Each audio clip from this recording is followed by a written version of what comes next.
Hello guys ଶୋଇ ଉଠିଲି ଗାଡ଼ିରେ ବସିଲି ଚାଲିଲି କଟକ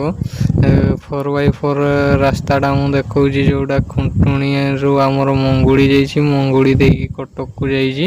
ଏଇଟା ନ୍ୟାସନାଲ ହାଇୱେଟା ସେତିକିକୁ ସକାଳ ହେଇଗଲା ତାପରେ କେନ୍ଦ୍ରାପଡ଼ା ରାସ୍ତାରେ ଯିବା ଲେଫ୍ଟ ସାଇଡ଼ରେ ଗୋଟେ ପେଟ୍ରୋଲ ପମ୍ପ ପଡ଼େ ତା ଗାଡ଼ିକୁ ଟିକେ ଖାଇତେ ଦେଇଦେନୁ ତେଲଟା ଢାଳିଦେନୁ ତେଲ ଢାଳି ସାରିକିରି ଯେଉଁ ଆମର କଟକ ନାଇଁ କେନ୍ଦ୍ରାପଡ଼ା ପଟୁ ଆସିଲା ବେଳେ ଓଭର ବ୍ରିଜଟା ପାର ହେବା ପାଇଁ ପଡ଼େ ଲେଫ୍ଟ ସାଇଡ଼ ତଳେ ବର୍ତ୍ତମାନ ଯିମୁ ଯାଇକି ସେଲୁନରେ ଟିକେ ଚୁଟି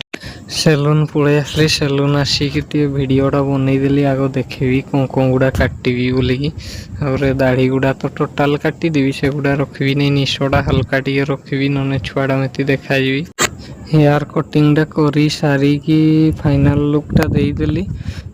ହେୟାର କଟିଂଟା କେମିତି ହେଇଛି କମେଣ୍ଟରେ ଜଣେଇବ ଆଉ ମୁଁ ଏଇନା ପଳେଇବି ରୁମକୁ ଆଉ ଭିଡ଼ିଓଟା ଭଲ ଲାଗିଲେ ଲାଇକ୍ ସେୟାର କମେଣ୍ଟ।